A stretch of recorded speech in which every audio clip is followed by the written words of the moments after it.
আসসালামু আলাইকুম। প্রিয় দর্শক, হঠাৎ এত সব কিছু নীরব হয়ে গেল কেন? কিভাবে? কেন গেল? এই প্রশ্নগুলো এখন সামনে আসতেছে এই কারণে যে দেখেন, আজকে হচ্ছে 2024 সালের সেপ্টেম্বর মাসের 4 তারিখ, 7টা 15 বাজে। আপনি 2 তারিখ দেখেন, সেপ্টেম্বরের 1 তারিখ দেখেন, কি একটা পরিস্থিতি সারা বাংলাদেশ জুড়ে। বাংলাদেশের বিশ্ববিদ্যালয়, আপনার চট্টগ্রাম বিশ্ববিদ্যালয়, কৃষি বিশ্ববিদ্যালয়, আওয়ামী লীগের মিছিল, জাতীয় পার্টিকে নিষিদ্ধ করার জন্য কি কারখানা, এবং জাতীয় পার্টি গণ অধিকার পরিষদে একটা সংঘর্ষ, ভিপি নুরের নাকের হাড় ভেঙে ফেটে যাওয়া, হাসপাতালে ভর্তি হওয়া, সেনাপ্রধানের বৈঠক, প্রধান বিচারপতির সাথে, প্রধান উপদেষ্টার সাথে, প্রধান উপদেষ্টা রাজনৈতিক দলগুলোর সাথে 2 দফায় বৈঠক, নানান ধরনের কাজ কিন্তু 2-3 দিনের মধ্যে হয়ে গেল। এবং মানে এমনভাবে বিষয়গুলো হাই পড়ছিল যে মানে থমথম পরিবেশ, একেবারে মনে হতেছে যে এই বুঝে কিছু একটা হচ্ছে, এই বুঝে কিছু একটা হচ্ছে। এই সেনাপ্রধান, এই সেনা ও প্রধান উপদেষ্টা, এলোমেলো একটা পরিস্থিতি।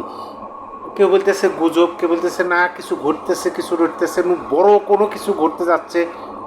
এরকম ঘটনা কিন্তু সেপ্টেম্বরের, আপনার আগস্টের 31, সেপ্টেম্বরে 1-2, এই 3 দিনের মধ্যে ঘটে গেল হঠাৎ করে। সেপ্টেম্বরের 3 এবং আজকে, বিশেষ করে আজকে সারাটা দিন এমনভাবে পার করলাম আমরা যে মনে হচ্ছে যে না কিছুই হয় নাই।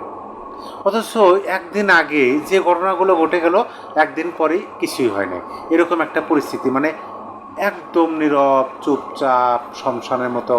আজকে অবশ্য বৃহস্পতিবার, কিন্তু বৃহস্পতিবার তো এরকম যায় না। আমি 5 আগস্টের পরে যতদিন, মানে আমার যতদূর মনে পড়ে, বৃহস্পতিবার একেবারে এরকম যায় না, কারণ সরকারি ছুটি 2 দিন, শুক্রবার শনিবার। বৃহস্পতিবার একদম চুপ। আমি এটাকে কোনো খারাপ কিছু বলতেছি না, অবশ্যই ভালো একটা বিষয়। কারণ অস্থিরতা, মানে কোনো কিছুই একদম বেশি ভালো না। শীতের দিনে যেমন অতিরিক্ত শীত ভালো না, গরমের দিনে যেমন অতিরিক্ত গরম ভালো না, ঠিক তেমনই যদি প্রতিটা দিনই একদম অস্থিরতার মধ্য দিয়ে কাটে। তবে আজকে একটা ঘটনা ঘটছে, সে ঘটনাটা হলো যে মঞ্জুরুল আলম পান্না সাহেব, তাকে তো আপনারা সবাই চেনেন, মানচিত্র ইউটিউব চ্যানেলে তিনি একজন সাংবাদিক। মঞ্চ 71-এর পক্ষ থেকে যে গোল টেবিল বৈঠকের আয়োজন করা হয়েছিল, সেখানে গিয়ে তিনি মবের শিকার হন, হেনস্থার শিকার হন। তারপরে আইন প্রশাসন, বীর মুক্তিযোদ্ধা জনাব লতিফ সিদ্দিকী সহ আরও যারা আছেন, তাদের মধ্যে মঞ্জুরুল আলম পান্না ভাইও ছিলেন। আজকে তার আদালতে ছিল হাজিরাতে সাংবাদিকরা সংবাদ নেওয়ার জন্য গেছেন, ক্যামেরা ধরছেন পান্না ভাইয়ের দিকে। সেই সাংবাদিকদেরই হেনস্থা করা হলো। সাংবাদিকরা আদালত প্রাঙ্গণে মবের শিকার হলো। মঞ্জুরুল আলম পান্না ভাইয়ের মুখ চেপে ধরে কথাই বলতে দেওয়া হলো না। এই একটা ঘটনা ঘটছে, তবে এটা নতুন কিছু না। কিন্তু আমার কথা হলো, আর তাদেরকে কী জন্য অ্যারেস্ট করছে এটাও বলার অপেক্ষা রাখে না, আমরা সবাই জানি যে এত নীরবতা কেন। আমরা কিন্তু প্রায়ই বলি, রাজনৈতিক বিশ্লেষকরা বলেন যে ঝড়ের আগ মুহূর্ত নাকি এরকম, মানে একটা নীরবতা কাজ করে। আকাশে মেঘ আছে, কালো ঘুটঘুটে অন্ধকার, কিন্তু বিজলি চমকানো নেই, বাতাস নেই, বৃষ্টি নেই, মানে একদম। আর গরম, অত্যাধিক গরম। হঠাৎ করে দেখা যায় যে বাতাস বইতেছে, বিজলি চমকাইতেছে, বৃষ্টি নামলো, একদম ঝড়ের পরিবেশ, ঘুরঘুরে অন্ধকার, ঘুটঘুটে অন্ধকার, দিনের বেলায় রাত্রের মতো এরকম পরিস্থিতি হয়।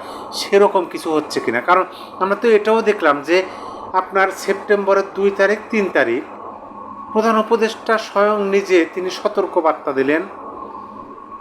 পুলিশ প্রশাসন সতর্ক অবস্থানে থাকলেন, তাদের অবস্থান 3 ঘন্টা 6 ঘন্টা এরকমভাবে নানান নিউজ হলো। কিন্তু আজকে হঠাৎ করে সব চুপচাপ। অবশ্যই ভাববার বিষয়, কি হতে যাচ্ছে ভিতরে, এই বিষয়টা ভাববার বিষয়। এটাই এখন মূল বিষয়।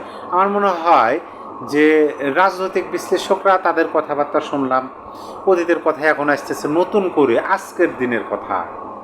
আপনার এই আজকে 4 সেপ্টেম্বর, 3 সেপ্টেম্বরের কোনো কথা নাই, তার মানে কোনো ঘটনা নাই, ঘটনাবিহীন একটা দিন। এরকম একটা স্তব্ধতা, নীরবতার মধ্য দিয়ে পার করলো বাংলাদেশ। অবশ্যই সব কিছুরই মানে আছে, সব কিছুরই অর্থ আছে, সব কিছুরই আপনার সন্দেহ থাকে, সব জায়গাতেই সন্দেহ থাকে। এটাও সন্দেহের বাইরে আমি দেখতেছি না। কারো মুখে কোনো কথা নাই, শুধু চুপচাপ একদম নীরবতা।